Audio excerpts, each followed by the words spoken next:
National AD news channel को like करें, share करें तथा चैनल को सब्सक्राइब करें। साथियों, बेल आइकन को प्रेस करना न भूलें। अंतर्राष्ट्रीय संत बौद्धिक मंच के अंतर्राष्ट्रीय अध्यक्ष एवं सनातनी अखाड़ा के संस्थापक संयोजक स्वामी स्वदेशानंद ब्रह्मगिरी महाराज का रायपुर में कुबेर राठी के नेतृत्व में भव्य स्वागत हुआ। इस अवसर पर उनका फूल मालाएं डालकर उन्हें बुक्के देकर सम्मानित किया। इस अवसर पर उन्होंने कहा कि देखिए, सबसे पहले तो मैं यहाँ सारे चैनल वालों को बहुत बहुत बधाई दूंगा। और हमारा जो संगठन है वो अंतर्राष्ट्रीय संत बौद्धिक मंच, उनके अनुषांगिक संगठन है, जैसे महाबली सेना, आदिशक्ति सेना, क्रांतिवीर सेना, अन्नदाता व पर्यावरण विकास मंच। ऐसे हमने अंतर्राष्ट्रीय संत बौद्धिक मंच को 5 अनुषांगिक संगठनों में हमने बांटा है। और इस संगठन के 11 करोड़ सदस्य भारत के सभी प्रांतों में, नेपाल में, भूटान में, इंडोनेशिया में, अमेरिका में, दुबई में, बांग्लादेश में, ये सारे देशों में ये संगठन हमारा काम कर रहा है। और ये संगठन का जो उद्देश्य है, हम सारे सनातनियों को एक मंच पर लाकर भारत को हिंदू राष्ट्र बनाना चाहते हैं, गौ माता को राष्ट्र माता का दर्जा दिलाना चाहते हैं, और जो साधु संत हैं और जो हमारी मातृशक्तियाँ हैं उनकी सुरक्षा के लिए देश में विशेष कानून बनाने की हम आदरणीय प्रधानमंत्री जी से, यहाँ के गृह मंत्री आदरणीय अमित शाह जी से, इनसे भी हमने मांग किया है। हम इनसे स्वयं मिले भी हैं और उनको ज्ञापन भी हमने दिया है कि इस पर आप तत्काल निर्णय लेते हुए और शीघ्र कार्रवाई करें।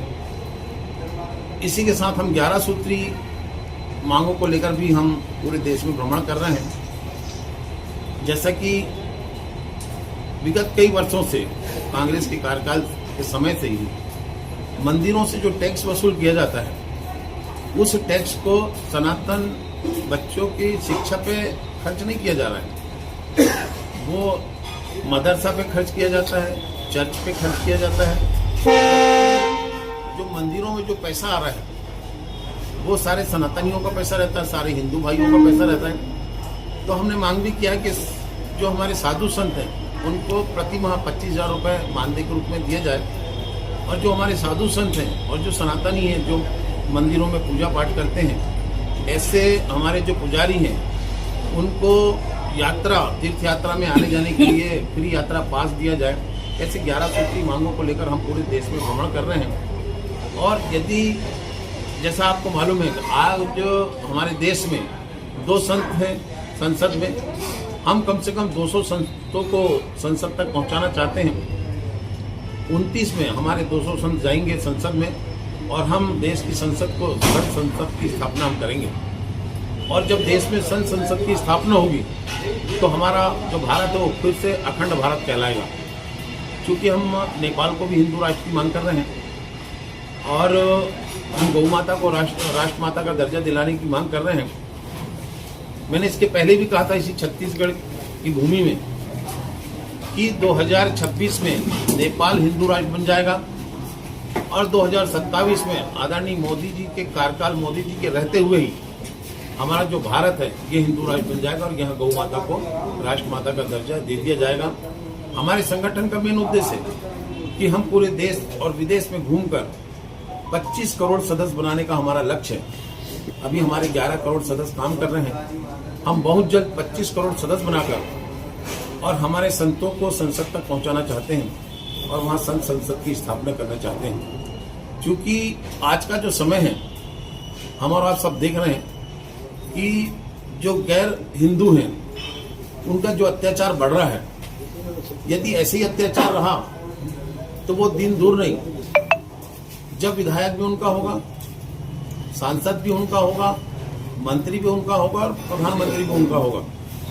और जब इस देश में सारे सत्ता पे अगर वो काबिज हो जाएंगे तब हमारे हिंदू सनातनियों का क्या होगा। हमारे सब हिंदू सनातनियों को इस पर चिंतन करनी चाहिए। मैं हमारी जो मातृशक्तियां हैं, मैं उनसे निवेदन करना चाहूंगा आपके चैनल के माध्यम से कि अभी भी समय है। यदि हम अपने बच्चों को शास्त्र की शिक्षा दे रहे हैं, हम कलम पकड़ा रहे हैं, तो हमें शास्त्र की भी शिक्षा देनी चाहिए। वो समय गया जब हम अपने बच्चों को कहा करते थे कि नहीं बेटा चाकू नहीं रखना, हाथ कट जाएगा। लेकिन वो समय अब नहीं रह गया है। हमें तलवार चलानी सिखानी पड़ेगी, हमें चाकू छुरा कैसे चलाते हैं ये सिखानी पड़ेगी हमारे बच्चों को, अगर हमको अपने बच्चों को सुरक्षित रखना है तो। हम इसकी भी मांग कर रहे हैं आदरणीय सरकार से और मोदी जी से कि गुरुकुल में हमारे बच्चों को शास्त्र के साथ साथ शस्त्र की भी शिक्षा दी जाए, ताकि आने वाले समय में हमारे जो बच्चे हैं, हमारे सनातन के जो बच्चे हैं, वो अपनी सुरक्षा खुद कर सकें। तो हम अभी इसके पहले 1 महीने पहले मोदी जी से मिले थे, हमने उनको ज्ञापन भी दिया, मांग भी की। कल भी हम सीएम महाराष्ट्र के मुख्यमंत्री जी और प्रदेश अध्यक्ष से मिले, उनको भी हमने ज्ञापन दिया और उनसे हमने कहा कि हमारे साधु संतों की सुरक्षा विशेष कानून बनाई जाए और गौ माता को राष्ट्रमाता का दर्जा दिलाने के लिए महाराष्ट्र के विधानसभा में एक प्रस्ताव पारित कर केंद्र सरकार को पहुंचाई जाए, ताकि केंद्र सरकार इस पे चिंतन करें और शीघ्र अतिशीघ्र भारत को हिंदू राष्ट्र बनाए और गौ माता को राष्ट्रमाता का दर्जा दें। स्वामी जी, अभी शिक्षा के लिए आप जैसा बता रहे थे, कई बार यह देखा जाता है और वर्तमान में भी शिक्षा पद्धति में यह देखा गया है कि जैसा भी क्रिसमस आने वाला है, तो क्रिसमस के पहले स्कूलों में या तो बच्चों को सेंटा बनाना या क्रिसमस ट्री बनाने की एक छोटी सी शिक्षा दी जाती है या एक पर्व रखा जाता है, लेकिन हिंदू पर्व आने के पहले ही अवकाश घोषित कर दिया जाता है, उसके बारे में स्कूलों में कुछ नहीं सिखाया जाता। देखिए, सबसे पहली बात तो है कि जो हमारा देश है ये साधु संतों का देश है, ये ऋषि मुनियों का देश है, ये कोई फेंटा वेंटा का देश नहीं है, ये कोई बाबर का देश नहीं है, ये कोई मुगलों का देश नहीं है, ये कोई औरंगजेब का देश नहीं है। अरे हमारे इस देश में भगवान श्री राम पैदा हुए, हमारे इस देश में भगवान श्री कृष्ण पैदा हुए, हमारे इस देश में महाराणा प्रताप पैदा हुए, हमारे इस देश में छत्रपति शिवाजी महाराज जी पैदा हुए, हमारे इस देश में महारानी लक्ष्मीबाई पैदा हुई, हमारे इस देश में महारानी कर्णावती पैदा हुई। तो ऐसे ऐसे हमारे सनातनियों का ये देश रहा, ये मुगलों का देश नहीं है। यहाँ पे जो भी शिक्षा होनी चाहिए ये हिंदू सनातनियों के हिसाब से होनी चाहिए। और मैं आपके चैनल के माध्यम से मैं उन देश में जितने भी मुस्लिम भाई रहते हैं वो मैं उनसे भी कहना चाहता हूँ कि वो मुस्लिम वो हमारे हिंदुओं की औलाद हैं। अगर मेरी आवाज को सुनते हैं तो मैं उनसे कहना चाहता हूँ कि आज भी समय है, अगर घर वापसी होना चाहते हैं तो घर वापसी हो जाएं, क्योंकि वो कोई अरब कंट्री से नहीं आए और न ही कोई क्रिश्चियन हमारे इंग्लैंड से आए। अरे यहीं की पैदाइशी हैं, वो यहीं पैदा हुए थे, इसी देश में पैदा हुए थे।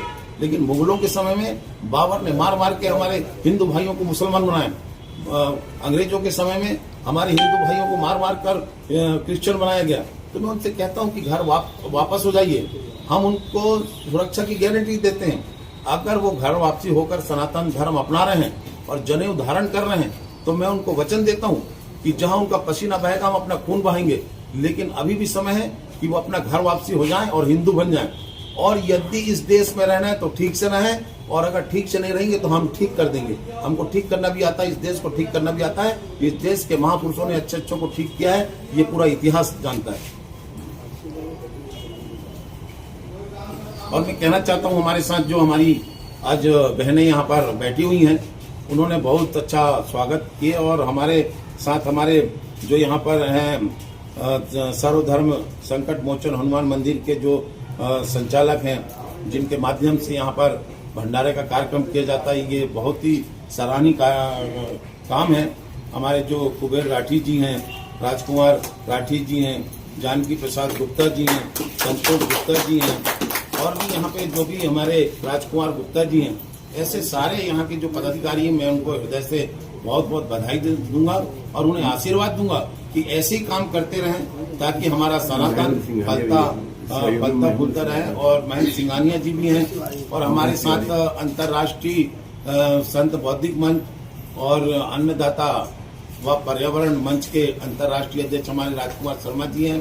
अंतर्राष्ट्रीय संत बौद्धिक मंच के हमारे प्रदेश के छत्तीसगढ़ प्रदेश के महामंत्री कमलेश जी हैं, अखिलेश जैन जी हैं, कमलेश तिवारी जी हैं, हमारी बहनें बैठी हैं। मैं सारे लोगों को बहुत बहुत बधाई दूंगा और हृदय से इन्हें आशीर्वाद दूंगा कि ऐसी काम करते रहें ताकि रायपुर का नाम, यहाँ इस क्षेत्र का नाम पूरे देश में जाए और गौ माता का इन्हें आशीर्वाद मिले, भगवान बजरंगबली का इन्हें आशीर्वाद मिले। जय हिंद, जय भारत, जय गौ माता।